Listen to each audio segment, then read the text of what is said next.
అయ్యా అప్పుడెప్పుడో ఈ రికార్డ్ అంతా రామయ్య గారి పేరు మీద రాసినట్టుందయ్యా. ఏంటే గోళ ఎక్కడ పడితే అక్కడ ఏం మాట్లాడడం తెలీదు. అప్పుడు అలా అనిపించింది, ఇప్పుడు ఇలా అనిపించింది. అయితే నీకేంటి పలాసలో ఉద్యోగం చేయాలన్నా ఏంటి? మరి జాగ్రత్త ఒళ్ళు దగ్గర పెట్టుకో. మరి పిలు ఎండి గారికి ఫ్లాట్ వచ్చిన తర్వాత అన్ని కొత్త కోణాలు కనపడుతున్నాయి. కర్మ ఏం చేస్తాం. అమ్మ కుమ్మకాడు సునీత గారు మొత్తానికి అవ్వలేదా? ఫైల్ వివరాలు ఏం చెప్పుకోలేదేంటి? అయినా ఇక్కడ దాపరకాలు ఉన్నావమ్మా. అసలుకి స్ట్రిక్ట్ ఆఫీసర్ని.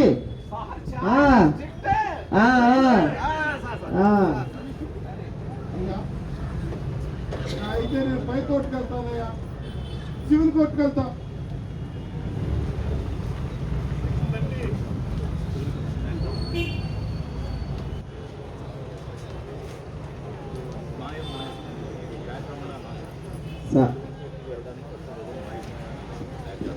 సార్ పిఎస్ గారు ఫోన్ లైన్లో ఉన్నారు సార్. పిఎస్ గారు సార్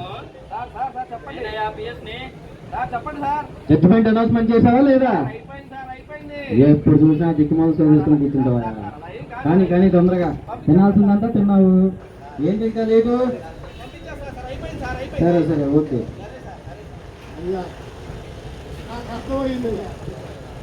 అది పండించు.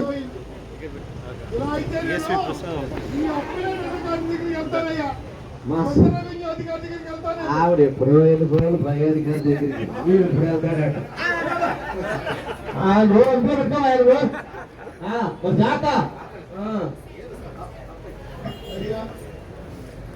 వాళ్ళెవరో చెబితే ఆ న్యాయ దేవత పాదాల దగ్గర మీడియాలో వస్తుంది.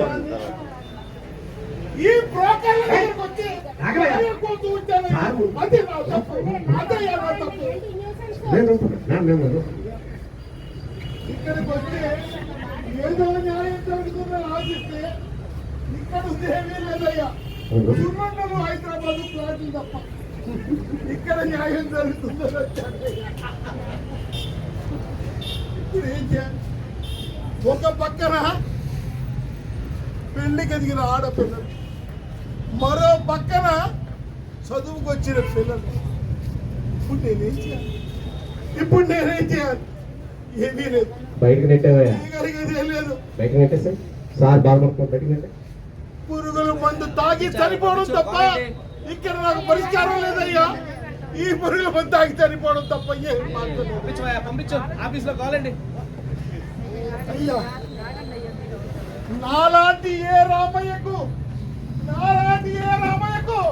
ఈ రాష్ట్రంలో అన్యాయం జరగకూడదయ్యా.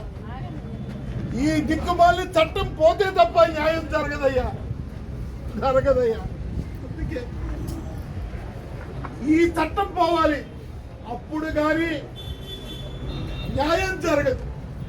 మాయం ఆస్తులు మాయం. Thank you sir. ఇది నాటకం కాదు, వాస్తవం. ఇది రామయ్య కథ కాదు, రామయ్య వ్యధ కాదు. ఇది అందరి కథ, అందరి వ్యధ. రేపు జరగబోతున్నటువంటి భవిష్యత్ చిత్రపటాన్ని సిద్ధం చేసినటువంటి ఈ చీకటి చట్టాన్ని మనందరం కూడా ఏపీ ల్యాండ్ టైటిలింగ్ యాక్ట్ 23 రద్దు కోరుతూ విజయవాడ బార్ అసోసియేషన్ ఆధ్వర్యంలో రిలే నిరాహార దీక్షలు చేయడం జరుగుతూ ఉన్నది. అప్పటి నుంచి కూడా బాయ్కాట్ చేయడం జరుగుతూ ఉంది. ఈ చట్టం వల్ల ప్రజలకి ఎంత అన్యాయం జరుగుతుందో, ఈ చట్టం వల్ల రాజకీయ ముసుగులో దోపిడీ ఎలా జరుగుతుందో, ఈ చట్టం వల్ల కోర్టుకు వచ్చే అవకాశం కూడా లేకపోవడం వల్ల సామాన్య ప్రజలు ఏ విధంగా ఇబ్బంది పడతారో ఒక అద్భుతమైనటువంటి ఒక నాటక రూపంలో ఇవ్వడం జరిగింది. అద్భుతమైనటువంటి నాటక రూపంలో ఒక నాటక రూపంలో ప్రజా వ్యతిరేక కొత్త చట్టం ఏపీ ల్యాండ్ టైటిలింగ్ యాక్ట్ 2023 దానివల్ల భవిష్యత్తులో ప్రజలు ఎదుర్కోబో ఇబ్బందిని ఒక నాటకం ద్వారా అద్భుతంగా కూడా తీశారు. దీనంతా కూడా మనం చూస్తూ ఉన్నాం. తర్వాత బద్దెల సాయిబాబు బెంచుకర్, ఈరోజు ప్రజా వ్యతిరేక కొత్త చట్టం ఏపీ ల్యాండ్ టైటిలింగ్ యాక్ట్ రద్దుపరుస్తూ ఈరోజు నిరాహార దీక్షలో కూర్చున్నటువంటి మహిళా సోదర న్యాయవాదులు, మరి ఈరోజు ఈఎస్వి ప్రసాద్ 2002 బ్యాచ్ క్లాస్మేట్, 2002 మా మిత్రుడు, మా క్లాస్మేట్, అలానే మా అల్లుడు గారు తేజ, వీళ్ళంతా కూడా ఈరోజు నిరాహార దీక్షలో చట్టాన్ని వ్యతిరేకిస్తూ నిరాహార దీక్షలో పాల్గొనడం జరిగింది. వాళ్ళందరికీ కూడా హృదయపూర్వక అభినందనలు తెలియజేసుకుంటూ ఉన్నాను. ఈ చట్టం రద్దు కోసమై ఇప్పటికే రాష్ట్రంలో 26 జిల్లాలతో కూడినటువంటి న్యాయవాదులు సుమారు 50,000 పైచిలకు న్యాయవాదులు ఈ చట్టాన్ని రద్దు చేయమని గత 2 వారాలుగా కోర్టులో బహిష్కరించడంతో పాటుగా పాదయాత్రలు చేస్తూ ఉన్నారు, బైక్ యాత్రలు చేస్తూ ఉన్నారు, నిరాహార దీక్షలు చేస్తూ ఉన్నారు. నాటకాల రూపంలో ప్రజల దృష్టిని విశేషంగా బీబీఏ ఆకర్షిస్తూ ఉంది. ఈ చట్టం వల్ల జరగబో దుర్మార్గాలు, ఈ చట్టం వల్ల జరగబో ఇబ్బందులు, ఈ చట్టం వల్ల ఒక సామాన్యుడు కోర్టు మెట్లు కూడా ఎక్కలేనటువంటి పరిస్థితిని పేద ప్రజలకు కంటికి